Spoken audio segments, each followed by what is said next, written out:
Today I will show you how to graft sweet cherries on the wild rootstock. First, we will cut the rootstock to the desired height and remove unwanted branches. Today I will show you several grafting techniques such as the under the bark, cleft and whip and tangy grafting. The best time for grafting is the very beginning of the growing season, at the end of the winter and the beginning of the spring. If you have this type of rootstock, you can graft different varieties of cherry. Mustard rootstock is one of the most vigorous rootstocks for cherry trees. It is very long-lived and fertile, ideal for the garden. The first technique I will show you is under the bark. This technique is applied when vegetation starts and the bark is easily separate. Gently move the knife left and right until the peel separates. Be careful and patient so as not to damage the bark. Bark grafting is used when grafting onto rootstock or branches that are larger than about 30 mm in diameter, and is a good way to change a whole mature tree to a new variety. Bark grafting is best performed in the spring as buds in the orchard are starting to open and the bark of the rootstock slips. It can be done successfully up to the 30 days past full bloom. Your scion wood should be collected from the most recent season's growth, from fully dormant trees between January and February. You can store the scion wood wrapped in the bag in the refrigerator. Make a lengthwise cut in the bark and gently move the knife left and right to create a pocket and insert the scion wood. Make a diagonal cut on the scion wood.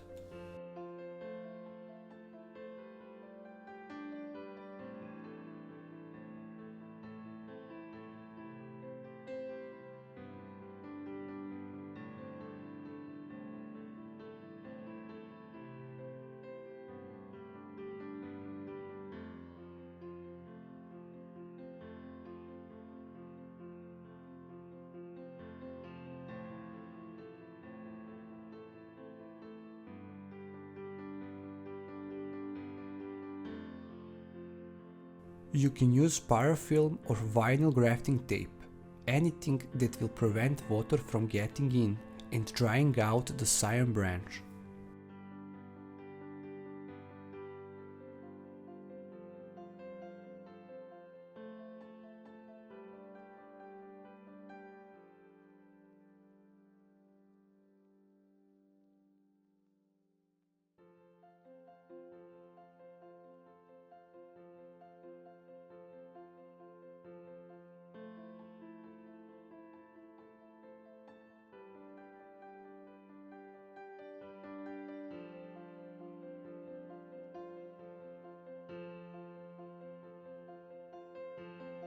You can use also tape on the top, but I prefer wax because it will fill the holes better and disinfect the wounds so the tree will heal better.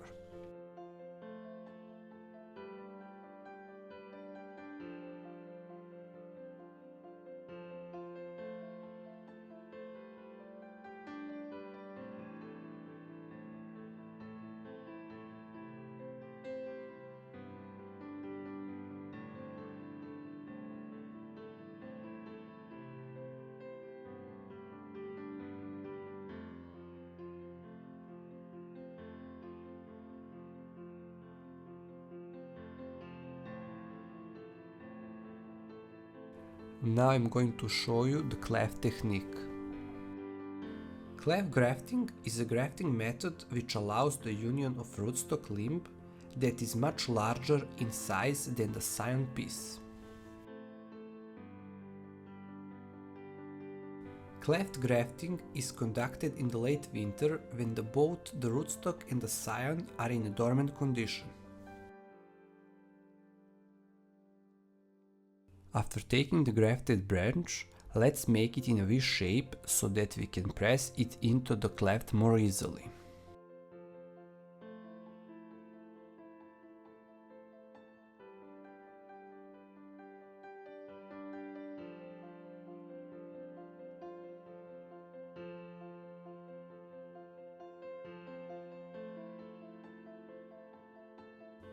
Use a knife to make it easier to insert the scion branch into the cleft. Make sure that the bark of the rootstock is aligned with the bark of the grafted branch. Some advantages of this style of graft are that the wedge holds the two stems in place more securely than the other types of grafts, and it's more forgiving when the rootstock has a larger stem diameter than the scion. Now you will need a tape to tighten, and in this way you will provide a nice grip so that the juices reach the scion branch. This kind of grafting is best in the spring when the juices in the bark starts.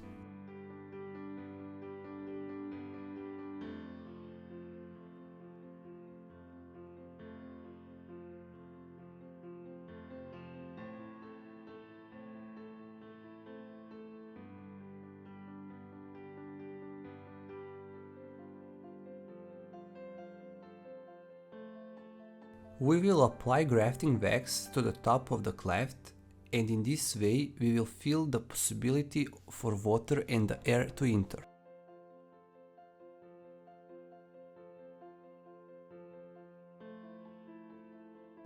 Now I will show you whip and tongue grafting technique. This is a little thesis technique for beginners. In the whip and tongue grafting technique, makes long, slanted cuts as well on both the scion and the rootstock, but also shorter cuts. This creates tongues on each piece of plant that interlock, results in a tighter, more secure fit than the regular grafting. The interlocking tongues and structural support to the joint as the cambium layers heal and fuse together, as well giving a larger surface area of cambial contact. When using this technique, the diameter of scion and the rootstock must be the same. One of the disadvantages of this method is that it is the most appropriate when the rootstock and the scion have the same diameter. While it forms a very strong graft, the whip and tongue graft can be somewhat difficult for inexperienced grafters, and is more likely to result in injury. This is not the easiest technique, but the percentage of success is high.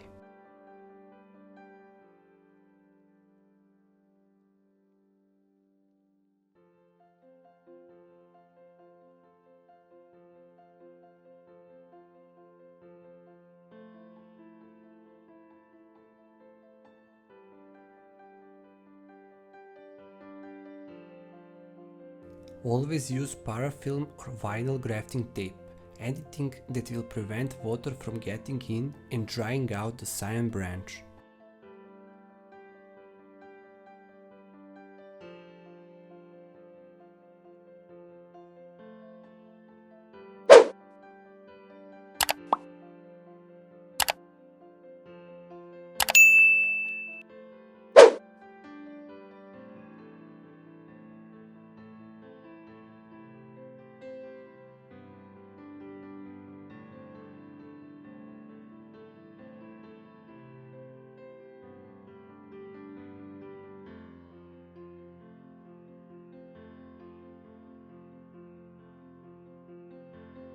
Now we are back again on the cleft technique.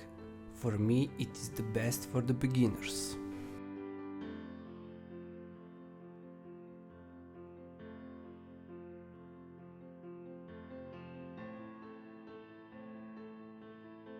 Simply make a V shape of scion wood and insert into the cleft. Now, with the help of the knife, slowly insert the scion branch into the cleft on the rootstock. Try to align the bark of the scion branch with the bark of the rootstock.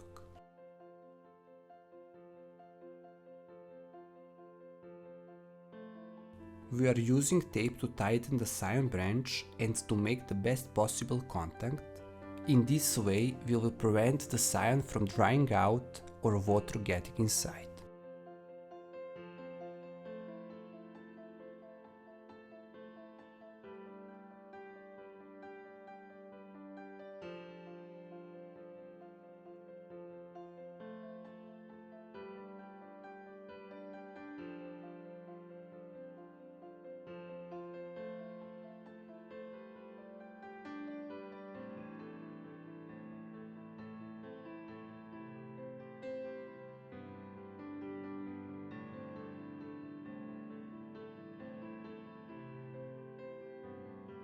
This is too much branches for this rootstock, so we will leave only 2. If you forget to put wax on the top of scion branches, they will dry out. Also protect wounds on rootstock from bacteria and viruses.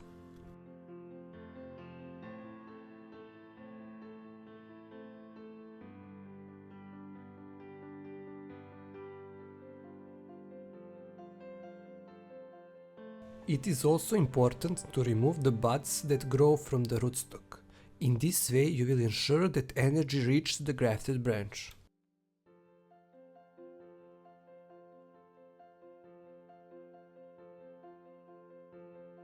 When choosing the rootstock on which to graft, be sure to choose the right branch and remove the other poorly developed ones, or those that you don't want to use, so that the graft gets all the energy for growth.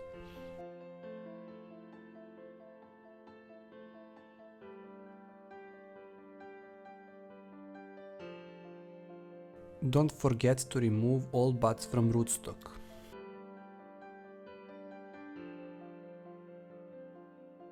Also here I will use whip and tongue grafting technique. The whip and tongue graft is commonly used for fruit species such as apples, pears, kiwi fruit and many other fruit and ornamental crops. This graft can be performed on seedlings that are grown out in field nurseries or home orchards, as well as contains air-grown stock. Place these cuts against each other now and see that they line up well, having the same angle and a straight.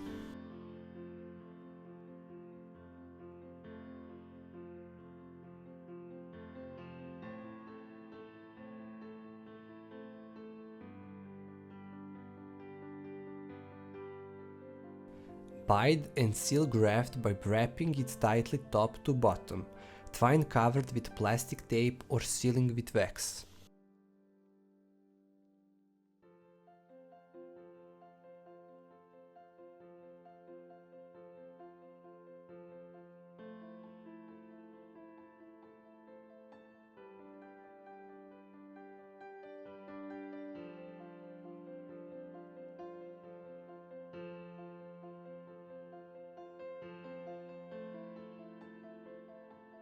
First cut the rootstock to desired height.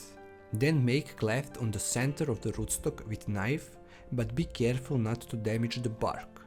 After that, with the help of the knife, put scion branch into the cleft, but be sure to align scion bark with the bark of the rootstock. Make a V shape of the scion branch. The wedge is carefully inserted into the cut, matching the cambium layer, which is the thin growing layer just inside the bark. Cleft graft is one of the grafts used for top working new cultivars on existing trees. It is used for relatively small branches and done when the stalk is dormant and cracks easily. Don't forget to wrap scion with a tape for protection and stability.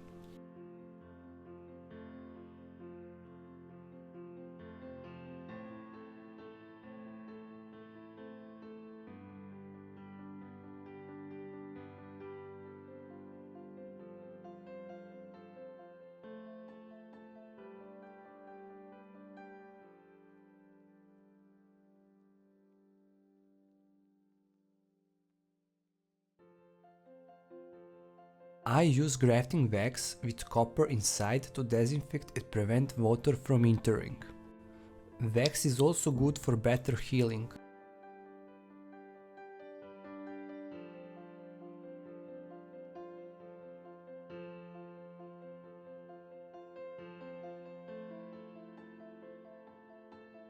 Remove the part of the rootstock that you don't want to use to graft so that it does not suffocate the rest of the tree.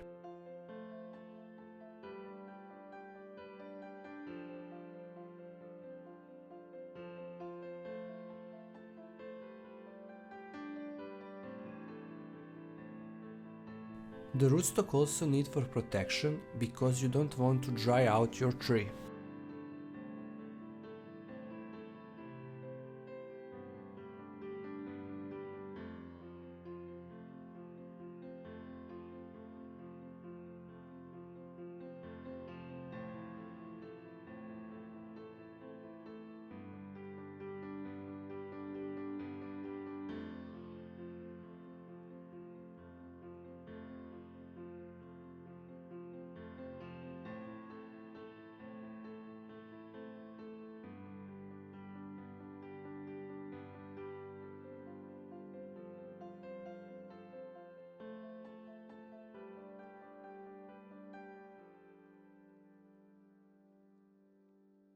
After a month, come to remove the buds that have started to grow from the rootstock. If you don't do it, it will take energy and the side branches will dry out.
As you can see, the grafting under the bark was unsuccessful. Probably the juices did not start enough in the rootstock, so our scion dried up.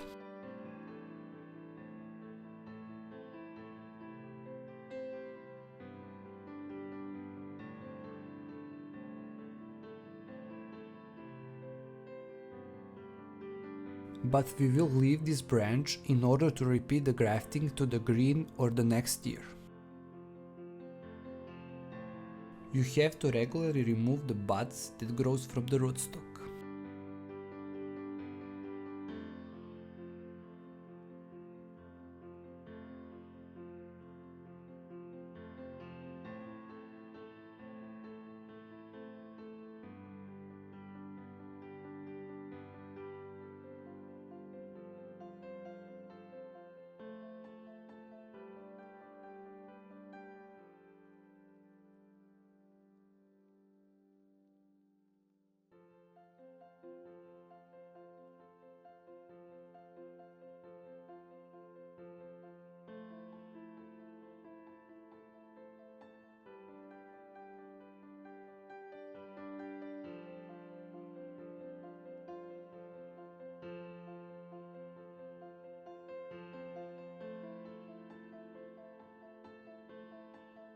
Depending on the type of tape you use, some will have ability to expand together with the branch and some, like in my case, will tighten the branch, so you have to be careful and remove it in time, to prevent the branch from breaking.